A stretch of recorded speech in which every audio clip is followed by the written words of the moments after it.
जनाब दोस्तों वास्ते जनाब 5 मज्जां लैके आए बड़े जनाब बेली सज्जना जनाब मज्जां की वीडियो लाजमी लैके आनी है। एक गां जर्सी विच 1 बाय 1 जनाब तुहानूं जानवर चेक कराने। हवा जनाब बहुत तेज़ चलती पई है। कोशिश करते कि जनाब तुहानूं आवाज़ बिल्कुल क्लियर आवे। जनाब एक दफ़ा व्यू सारे जानवरों का 5 मज्जां ने 5 दियां 5 जनाब टॉप क्लास मज्जां। लो जनाब सब तो जनाब जानवर नंबर 1 मैं नंबर जनाब 1 चेक करनी आजा भी उन्होंने छड्डियां भी नाल फुल बरीक जनाब मझ ना धुन्नी ना कौड़ी प्योर नीली दे जनाब माल आ गए माशाल्लाह खूबसूरत लिबास बना थान पूरा जनाब रोक दा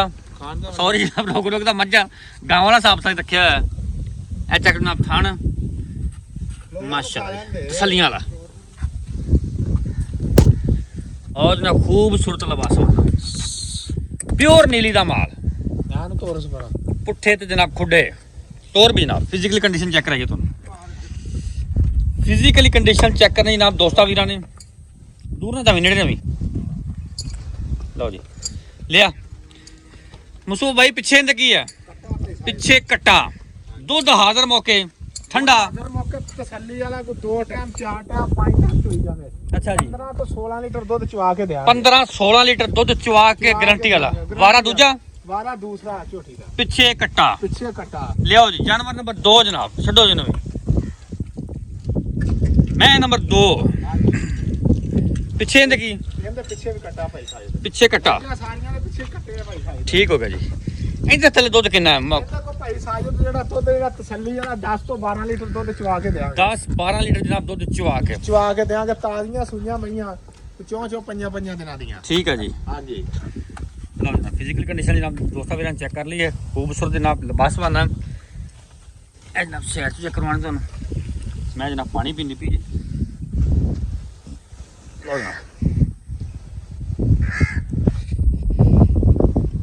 जानवर नंबर 2 है नंबर जनाब 3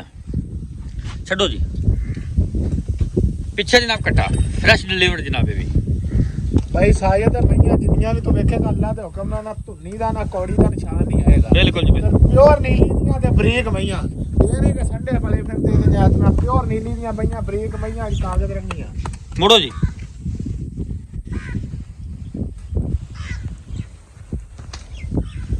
लो जी ये जनाब मैं नंबर 3 जी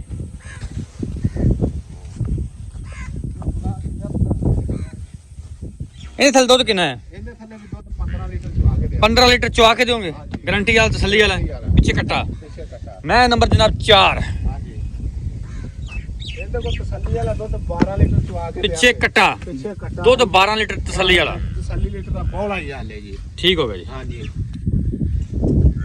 माशाल्लाह छड्डो जी नूं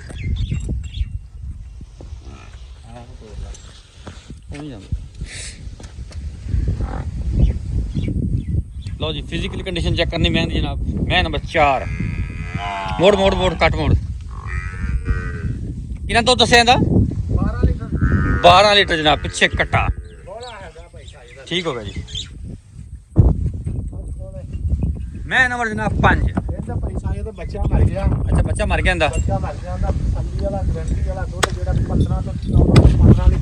14-15 लीटर जनाब दूध थले है बच्चा जनाब मेरा मर गया जी।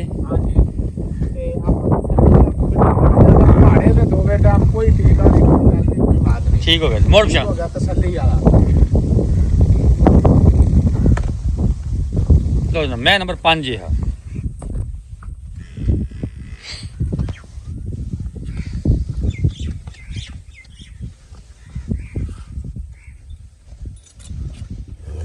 लो जनाब जानवर नंबर 6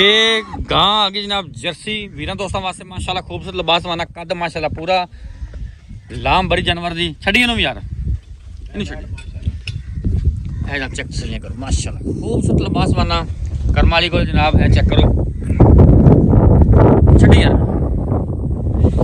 जर्सी पीछे देखिए पीछे दे बच्चा जी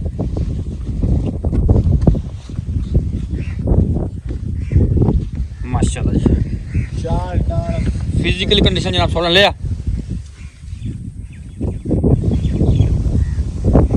ਮੰਨੋ ਜੀ ਜੋ ਸਾਹਿਬ ਹਾਜ਼ਰ ਮੌਕੇ ਦੁੱਧ ਜਨ ਕੋ ਕਿੰਨਾ ਹੈ ਹਾਜ਼ਰ ਮੌਕੇ ਨੂੰ ਸਾਡੇ 24 ਲੀਟਰ ਦੁੱਧ ਦੀ ਗਾਰੰਟੀ ਗਰੰਟੀ ਤਸੱਲੀ ਵਾਲੀ ਅੱਛਾ ਕੀ ਮੁੱਲ ਲੈਂਦਾ ਇਹਦਾ ਮੁੱਲ ਭਾਈ ਸਾਹਿਬ ਦਾ ਪੈਸੇ ਜਿਹੜਾ 6.5 ਲੱਖ ਸਾਢੇ 6 ਲੱਖ ਹਾਂਜੀ ਲਓ ਜਨਾਬ ਗਾਂ ਦਾ 6.5 ਲੱਖ ਪਿੱਛੇ ਜਨਾਬ ਇਹਦੇ ਵੱਛਾ ਦੁੱਧ ਜਨਾਬ 24 ਲੀਟਰ ਹਾਜ਼ਰ ਮੌਕੇ ਜਨਾਬ ਚੋ ਕੇ ਤਸੱਲੀ ਵਾਲਾ ਲਿਆ ਸਾਹਿਬ ਮੈਂ ਨੰਬਰ ਜਨਾਬ 5 ਹਾਂਜੀ ਮੁੱਲ ਕਿੰਨਾ ਇਹਦਾ ਇਹਦਾ ਭਾਈ ਸਾਹਿਬ ਦਾ ਦੁੱਧ 14 ਤੋਂ 15 ਲੀਟਰ ਚਵਾ ਕੇ ਦਿਆਂ ਦੁੱਧ 14-15 ਲੀਟਰ ਪਿੱਛੇ ਕੱਟਾ ਕੱਟਾ ਮਰ ਗਿਆ ਅੱਛਾ ਕੱਟਾ ਮਾਰ ਗਿਆ ਠੀਕ ਹੈ ਅੱਜ ਪੰਜਵਾਂ ਦਿਨ ਸੂਈ ਨੂੰ ਤਸੱਲੀ ਨਾਲ ਹਰ ਤਰ੍ਹਾਂ ਦੀ ਗਾਰੰਟੀ ਹੋਏਗੀ ਕੀ ਮੁੱਲ ਇਹਦਾ ਇਹਦਾ ਮੁੱਲ ਪੱਕੇ ਜਾਂ ਪੈਸੇ ਜਿਹੜੇ ਲੈਣੇ ਜਸ ਨੂੰ 5 ਲੱਖ ਤੇ 80,000 ਰੁਪਏ ਲੈ 5,80,000 ਹਾਂਜੀ 4 ਨੰਬਰ ਹਾਂਜੀ ਇਹਦਾ ਪਿੱਛੇ ਕੱਟਾ ਜੀ ਪਿੱਛੇ ਕੱਟਾ ਦੁੱਧ 12 ਲੀਟਰ ਬੋਲਾ ਚਵਾ ਕੇ ਦਿਆਂ ਦੁੱਧ 12 ਲੀਟਰ ਹਾਂਜੀ ਮੁੱਲ ਮੁੱਲ 6 ਲੱਖ ਤੇ 20,000 ਰੁਪਏ 6,20,000 20,000 ਰੁਪਏ 4 ਨੰਬਰ ਸੌਰੀ 3 ਨੰਬਰ 3 ਨੰਬਰ ਮੈਂ ਇਹਦੇ ਕੋਲ ਦੱਸਿਆ ਜੀ 15 ਲੀਟਰ ਦੁੱਧ ਪਿੱਛੇ ਕੱਟਾ 14-15 ਲੀਟਰ ਦੁੱਧ ਪਿੱਛੇ ਕੱਟਾ ਮੁੱਲ ਮੁੱਲ ਪੱਕੇ ਜਾਂ ਪੈਸੇ 6.5 ਲੱਖ ਰੁਪਏ ਦਾ 6.5 ਲੱਖ ਹਾਂਜੀ ਕੋਈ 8 ਲੱਖ ਨਹੀਂ ਕੋਈ 10 ਮੈਂ ਨੰਬਰ 2 ਹਾਂਜੀ ਇਹਦਾ ਦੁੱਧ ਜਨਾਬ ਕਰੀ ਤਸੱਲੀ ਵਾਲਾ ਜਿਹੜਾ ਦੁੱਧ 13 ਤੇ 14 ਲੀਟਰ ਚਵਾ ਕੇ ਦਿਆਂ 13-14 ਲੀਟਰ ਗਾਰੰਟੀ ਵਾਲਾ ਗਾਰੰਟੀ ਵਾਲਾ ਅੱਛਾ ਕੀ ਮੁੱਲ ਲੈਂਦਾ ਮੁੱਲ ਦਾ ਭਾਈ ਸਾਹਿਬ ਨੇ ਪੱਕੇ ਜਾਂ ਪੈਸੇ ਜਿਹੜੇ ਕਿਹਾ ਸੀ ਨੂੰ ਆਣਾ ਉਹ 5 ਲੱਖ ਤੇ 90,000 ਰੁਪਏ 5,90,000 ਰੁਪਏ ਮੈਂ ਨੰਬਰ 1 ਹਾਂਜੀ ਇਹ ਭਾਈ ਸਾਹਿਬ ਦਾ ਮੈਂ ਨੰਬਰ 1 ਜਿਹੜੀ ਪਿਓਰ ਨੀਲੀ ਦੀ ਮੈਂ 20 ਸਰੀ ਠੀਕ ਹੈ। ਮੈਂ ਤਾਂ 15 ਸਿਰ ਦੁੱਧ ਤੁਹਾਨੂੰ ਕਿਹਾ ਹਾਂਜੀ। ਠੀਕ ਹੋ ਗਿਆ ਇਹ ਮੈਂ ਦਾ ਮੁੱਲ ਤੇ ਆਪਾਂ ਕਰਾਂਗੇ 7 ਲੱਖ ਤੇ 7.5 ਲੱਖ ਅੱਛਾ। ਬਾਕੀ ਪੱਕੀ ਦੀ ਮੈਂ ਜਿਹੜੀ 6 ਲੱਖ ਤੇ 80,000 ਦੀ ਦੇਾਂਗੇ 6,80,000 80,000 ਯੈਸ ਨੋ ਯਸ ਨੋ ਪਿਆਰ ਮੁਹੱਬਤ ਮੌਕੇ ਤੇ ਹੋਵੇਗਾ ਕਿਤੇ ਕਰਾਂਗੇ ਠੀਕ ਹੋ ਗਿਆ ਹਾਂਜੀ ਉਹਦੇ ਵੀ ਬਸ ਲੋਕੇਸ਼ਨ ਜਨਾਬ ਪਾਕਪਤਨ ਅੱਡਾ ਸਲੀਮਕੋਟ ਚਾਲ ਚੱਕ 33